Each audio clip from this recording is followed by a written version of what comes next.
حضرت عقبہ بن عامر رضی اللہ تعالیٰ عنہ ایک صحابی ہیں. وہ کہتے ہیں کہ میں نے حضور سے ایک بات پوچھی بڑی گہری کر کے. تو نبی پاک صلی اللہ تعالیٰ علیہ وسلم نے 3 جملوں میں مجھے جواب دیا. آپ فرماتے ہیں کہ اس پر عمل تو میں نے بعد میں کرنا تھا، لیکن جب میں وہ بات سن رہا تھا نا، اس جواب کو جب میرے کان سن رہے تھے تو اس وقت ہی اللہ نے میری روح کو ٹھنڈا کر دیا.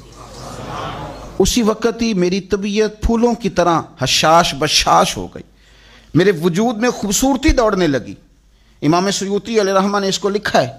حضرت سیدنا عقبہ بن عامر رضی اللہ تعالیٰ عنہ کہتے ہیں میں نے بارگاہ رسالت مآب صلی اللہ علیہ وسلم میں عرض کی. میں نے کہا حضور میں اخلاق اختیار کرنا چاہتا ہوں پر ذرا اعلیٰ قسم کے، تو مجھے آپ وہ عمل بتائیں جو افضل ترین عمل ہو، بہترین عمل بتائیں، میں عمل کرنا چاہتا ہوں. کہتے ہیں حضور نے 3 جملے ارشاد فرمائے. اللہ کے محبوب علیہ الصلوۃ والسلام فرمانے لگے سن پھر، جو تجھے محروم کرے نا اسے دیا کر، اور جو تجھ سے توڑے اسے جوڑا کر، اور فرمایا جو تیرے اوپر ظلم کرے اسے معاف کر دیا کر، رب تیرے اخلاق کو سب سے اعلیٰ بنا دے گا. یہ افضل ترین اعمال ہیں، افضل ترین اعمال. پھر غور کریں تینوں باتوں پر. جو تجھے محروم کرے تو اسے دے. یہ نہ کہے کہ جب میں الجھ گیا تھا تو تیرا رویہ کیا تھا، نہ جب تجھے محروم کرے تو اسے دے. اور فرمایا جو تجھ سے توڑے اس سے جوڑ. یعنی اب اس کا معنی یہ ہے کہ کچھ لوگوں کے پیچھے بھی پھرنا پڑتا ہے، تو توڑنے والے سے تھوڑا سا جوڑ، تھوڑا بازو کھول. اور فرمایا جو ظلم کرے نا تو اسے معاف کر.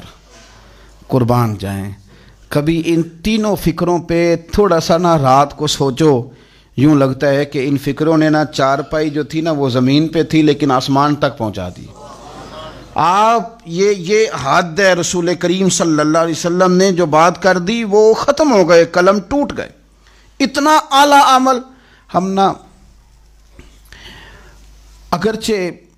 اگرچہ سامنے والے کی رویے کے جواب میں تلخ ہوئے پر ہو گئے ہیں، اگرچہ معاشرے نے سخت کر دیا ہے پر کہیں کہیں سخت ہو گئے ہیں، اگرچہ یہ کہ ہم رد عمل کے طور پر ہی ہوئے ہیں پر کچھ کمزوریاں ہماری طبیعتوں میں واقع ہو گئی ہیں. سبب چلیں کوئی بھی بنا ہے، بہرحال کہیں نہ کہیں طبیعت جو ہے وہ جملوں کی جگہ پتھر لے ہی آئی ہے.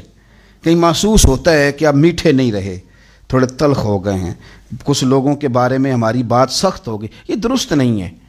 حضرت سیدنا عبداللہ بن عبید کہتے ہیں کہ سب لوگوں نے حضور سے عرض کیا تھا احد کے دن، کیونکہ احد کا دن بڑا سخت دن تھا. نبی پاک صلی اللہ علیہ وسلم کا چہرہ مبارک لہو لہان تھا، حضور تکلیف میں تھے. قریبی حضور کے قریبی حضرت امیر حمزہ رضی اللہ تعالیٰ عنہ جیسی ہستیاں شہید ہو گئیں. وہ جو اتنی سخت برائی کرے اور پھر انہوں نے خالی شہید نہیں کیا، یعنی برائی کرنے کی حد کر دی کہ جناب امیر حمزہ رضی اللہ تعالیٰ عنہ کی آنکھیں نکال دیں، ہونٹ مبارک کاٹ دیے، ان کے وجود کو ٹکڑے ٹکڑے کر دیا معاذ اللہ. تکلیف میں حضور کو مبتلا کیا. اس ماحول میں اللہ کرے آپ اس درد کو سمجھیں. یہاں بھی کیا دعائیں یاد رہتی ہیں؟ یہاں بھی اب اس موقع پر آ کے بھی آپ نے نیکی کرنی ہے.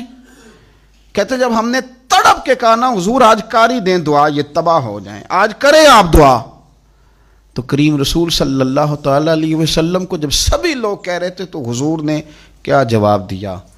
حضور فرمانے لگے سنو، کیا تم بار بار سبھی لوگ ایک ہی بات کرتے جا رہے ہو؟ عبداللہ سنو، رب کریم نے مجھے نہ تانے دینے والا بنا کے بھیجا ہے نہ لعنت کرنے والا بنا کے بھیجا ہے. اس نے مجھے دین کی طرف دعوت دینے والا بنا کے بھیجا ہے اور رحمت کرنے والا بنا کے بھیجا ہے. آپ جملوں کے باتوں کے مقابلے میں بات پر غور کریں.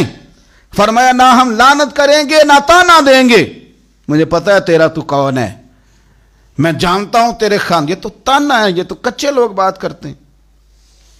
یہ تو وہ لوگ بات کرتے ہیں جو اپنا لیول لو کر لیتے ہیں. کہتے ہیں مجھے پتہ ہے یہ کل کیا ہوتا تھا. او بھائی رہنے دے، یہ بات کر کے تو نے اپنے آپ کو زمین بوس کر لیا ہے. یہ لفظ ہی ٹھیک نہیں، تیری ترتیب ہی غلط ہے. حضور فرمانے لگے سنو، دیکھیں 2 باتیں، جواب میں 2 باتیں. فرمایا نہ تو میں تانے دینے والا ہوں نہ لعنت کرنے والا ہوں. تو حضور پھر آپ کیا ہیں؟ تو کریم فرمانے لگے میں دعوت دینے والا ہوں اور رحمت کرنے والا ہوں۔ اگر کسی میں عیب آئے گا تو اسے تانا نہیں دیں گے، لعنت نہیں کریں گے، بلکہ اسے جا کے دین کی دعوت دیں گے۔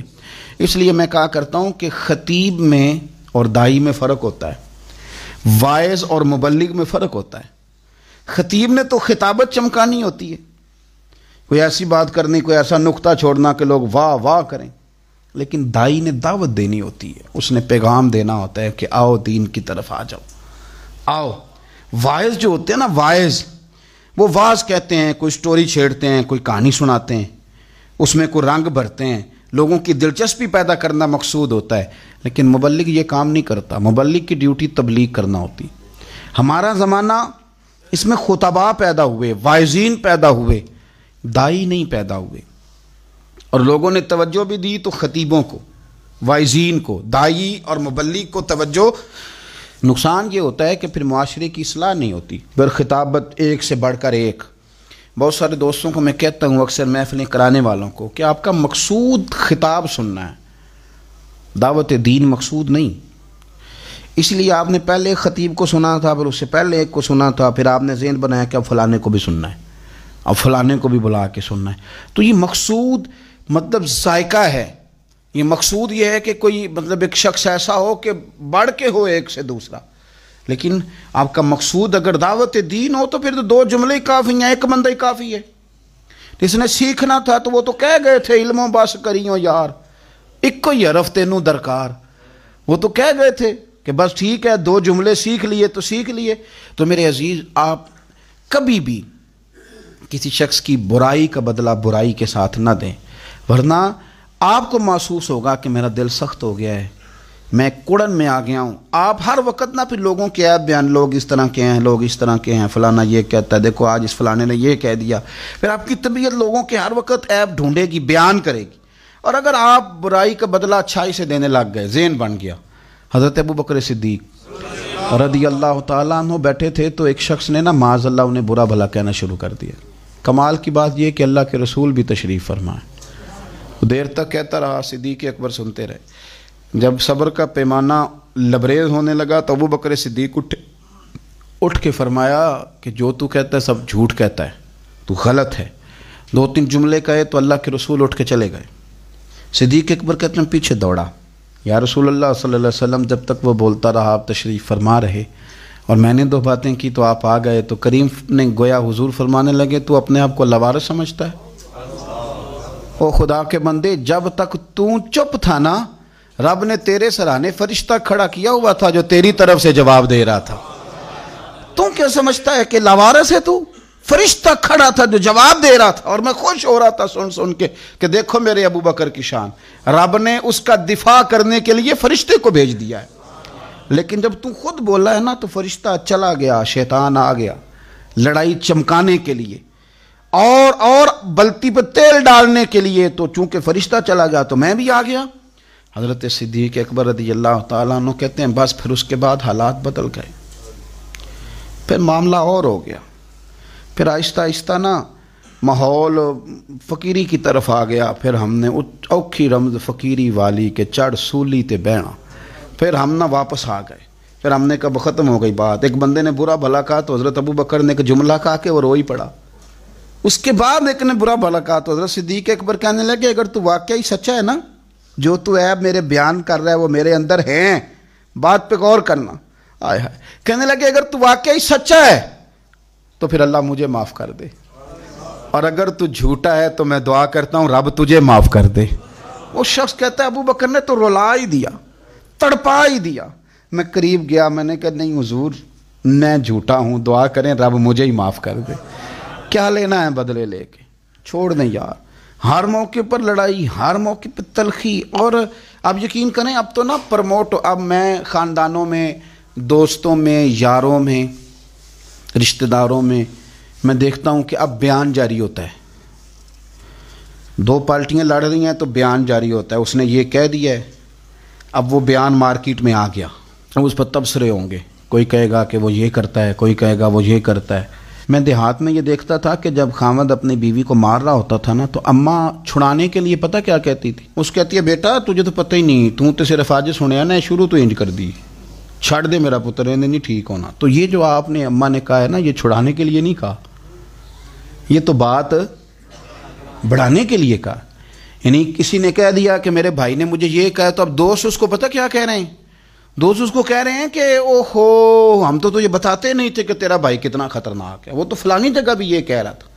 باتیں اب آپ ایک بیان دے دیتے ہیں. اور اب تو خیر ویسے بھی آسانی ہو گئی ہے، 10 بجے کے بعد عورتیں فارغ ہو جاتی ہیں، پھر موبائل فون چلنے لگ جاتے ہیں. اور آسانی کر دی، کانفرنس کال بھی ہوتی ہے، اور آسانی ہو گئی، واٹس ایپ گروپ بھی بنتے ہیں، جو مرضی ہے کرو.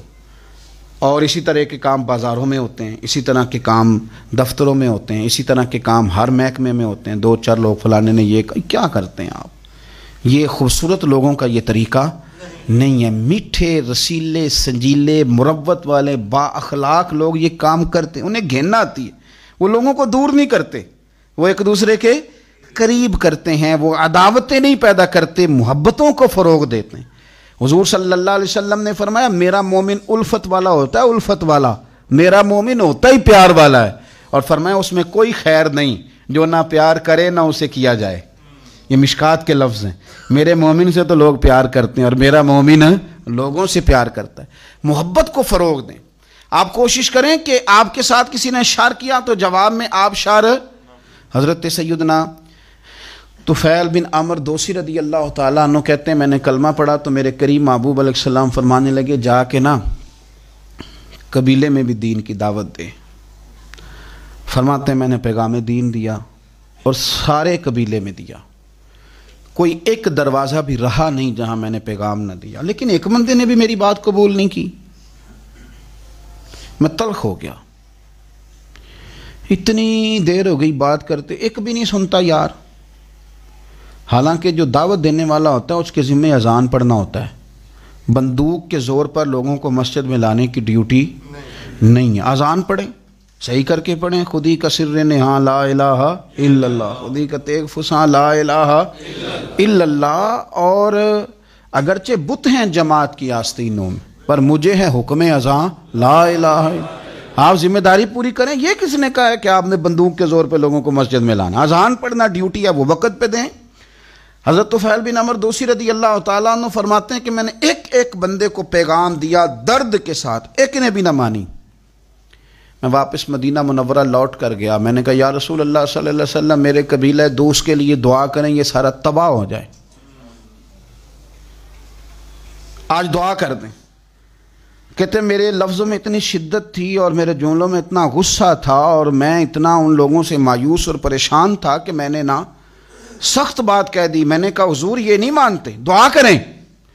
تو کہتے ہیں حضور اٹھے، وضو کیا، اور پھر حضور نے مصلی بچھایا اور پھر کعبے کی جانب چہرہ نور کیا، ہاتھ اٹھائے تو لوگ کہنے لگے آج تو قبیلہ دوست والے ہلاک ہو ہی گئے، قربان جائیں.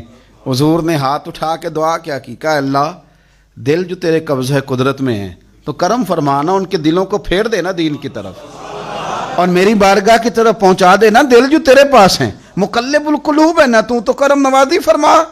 حضرت سیدنا طفیل بن عمرو دوسی کہتے ہیں حضور نے دعا کر دی، نہ میں بول سکتا تھا نہ کوئی اور. میں قبیلے گیا، پر لوگوں قربان جاؤں میں اپنے قبیلے بعد میں پہنچا. حضور کی دعا کا اثر میرے قبیلے پہلے پہنچ گیا. کریم کی دعائیں وہاں پہلے پہنچ گئیں. فرماتے ہیں پہلے میں بات کرتا تھا تو کوئی سنتا نہیں تھا، اب میں پہنچا تو اللہ نے ماحول بنا دیا. 1 2 3 4 لوگ نہیں، 70 خاندان 70 گھرانے میرے قبیلے کے کلمہ پڑھ کے مسلمان ہوئے اور رسول کریم کی بارگاہ میں حاضر ہوئے.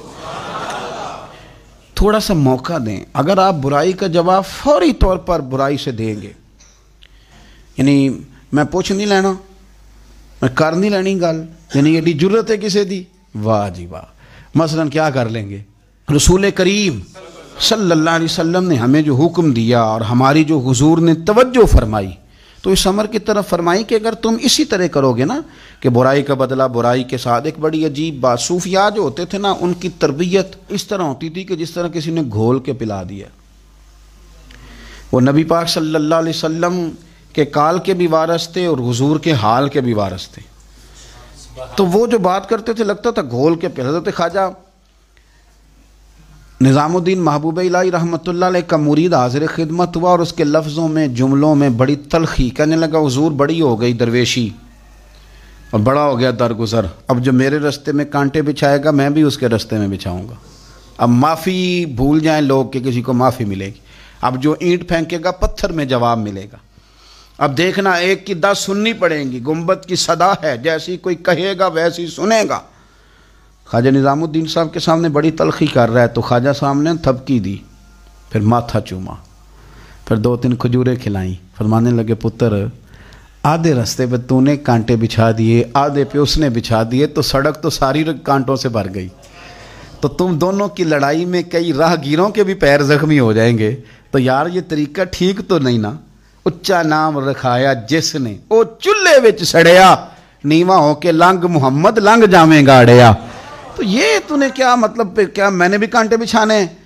تو سن میرا پتر، تو نظام الدین کا مرید ہے، تیری ڈیوٹی کانٹے بچھانے کی نہیں، تیری اٹھانے کی ہے۔ اور سن، کانٹے اٹھاتے اٹھاتے کبھی ہاتھ زخمی ہو جاتے ہیں، کبھی خون نکل آتا ہے، کبھی کبھی نا وہ چبھ جاتے ہیں اور پتہ بھی نہیں چلتا ماس میں کب گھس گئے گوشت میں اور کب تکلیف شروع کر دیں۔ پتر گھبرانا نا۔ وہ شخص کہتا ہے حضرت تو پردہ کر گئے، زمانہ بیت گیا، بال کالے تھے سفید ہو گئے، کمر سیدھی تھی ٹیڑھی ہو گئی۔ لوگ کہنے لگے بابا کبھی غصہ نہیں آیا؟ کہ نہیں آتا، اس لیے کہ جانے والا کہہ گیا تھا کانٹا بچھانا نہیں کانٹا اٹھانا ہے، تو بس ہم نے وفا کر کے گزار دی، آئے ہی نہیں کبھی غصہ۔ ہمارے صوفیاء نے ایک پہلو اور بیان کیا ہے، وہ فرماتے ہیں کہ اگر ہماری اپنی اوقات پر نظر رہے نا، اپنے گناہوں کا احساس رہے، تو پھر انسان نا برائی کا جواب برائی سے نہیں دیتا، پھر وہ برائی کا جواب اچھائی سے دیتا ہے۔ ہماری نظر نا اپنی غلطیوں پہ کبھی ہوئی نہیں، ہمیں نظر آتی ہیں ساری زندگی سامنے والے کی کمزوریاں، اور ہم جب بھی سچ بولتے ہیں سامنے والے کے بارے میں بولتے ہیں، اپنے بارے میں کبھی سچ نہیں بولتے۔ اپنے بارے میں نا ہم حکمت والی باتیں کرتے ہیں، پردہ پوشی والی باتیں کرتے ہیں۔ اس کا نقصان یہ ہوتا ہے کہ پھر ہم نہ تلخ ہو جاتے ہیں، ہم کچھ بن کے بیٹھ جاتے ہیں۔ ہم سمجھتے ہیں کہ میں قبلہ ہوں، حضرت صاحب ہوں، سیٹھ صاحب ہوں، بزرگ ہوں، سیانا ہوں، مچور ہوں، علاقے کا برادری کا بڑا ہوں، میں زیرک آدمی ہوں، میرا کوئی کچھ، میں کچھ ہوں۔ پھر ہم معاف نہیں کرتے، پھر تھوڑا کام خراب ہو جاتا ہے، پھر برائی کا جواب برائی سے دینے لگتے ہیں۔ حضرت ابراہیم بن ادم رحمۃ اللہ علیہ مریدوں کے ساتھ گزر رہے تھے، ایک مکان کے قریب سے گزرے تو چھت سے نا ایک شخص نے خاک پھینکی، جلی ہوئی کسی چیز کی خاک ہوتی ہے، پنجابی ساکھ ہی دے، خاک پھینکی تو چہرہ انور بھی کالا ہو گیا، داڑھی کپڑے سفید تھے، سارے خاک آلود ہو گئے، بڑی بری حالت ہوئی۔ تو حضرت والا سے لوگوں نے کہا، مرید دوڑے کہ حضور اس کو ماریں گے، تو شیخ نے بلا لیا، رو پڑے، میں کچھ بھی نہیں کہنا ان کو۔ حضور ہمارے عالم کو، درویش کو، بزرگ کو، مرشد کو یہ کہا کچھ نہیں کہنا۔ حضرت ابراہیم بن ادم روئے، فرمانے لگے بیٹا تمہیں نہیں پتا میں کتنا گناہگار ہوں۔ پتر میں تو اس قابل تھا کہ میرے اوپر آگ پھینکی جائے، آگ پھینکی جائے، جلا دیا جاؤں، تو شکر ہے کہ ابھی اس نے خاک پھینکی ہے، لہٰذا تم نہیں جانتے، بالکل میں جو انہوں نے میرے ساتھ کیا میں اس سے زیادہ کا مستحق، مہربانی کرو انہیں کچھ نہیں کہنا، تمہیں نہیں پتا کہ میرے معاملات کیا ہیں۔ بھائی جب آپ اس جگہ آ جاتے ہیں نا کہ آپ کو کبھی کوئی اپنی بھی غلطی نظر آتی ہے، پھر تھوڑا انسان آسان ہو جاتا ہے۔ ہم جب بات کر رہے ہوتے ہیں، جب بول رہے ہوتے ہیں، تو یوں ہوتا ہے کہ دنیا میں ایک ہی بندہ نیک بچا ہے، وہ میں ہوں جو بول رہا ہوں، اس سے زیادہ نہیں۔ اس طرح نہ کریں، واپس لوٹیں۔ اگر آپ زندگی میں ہمیشہ برائی کا بدلہ برائی کے ساتھ دیں گے تو معاشرہ کانٹوں سے بھر جائے گا، حالات اس طرح کے ہو جائیں گے کہ لوگ ایک دوسرے کو کاٹ کھانے کو دوڑیں گے۔ اور اگر آپ کو یہ نصیب ہو جائے کہ نہیں، ہمیں قرآن نے کہا ہے کہ ادفع باللتی ہی احسن، کہ ہم نے برائی کا بدلہ اچھائی کے ساتھ دینا ہے، پھر جو عداوتیں ہیں وہ محبتوں میں ڈھل جائیں گی۔ دعا یہ ہے اللہ تبارک و تعالی ہمارے لیے عمل کا رستہ آسان فرمائے۔ آخر دعوانا ان الحمد للہ رب العالمین۔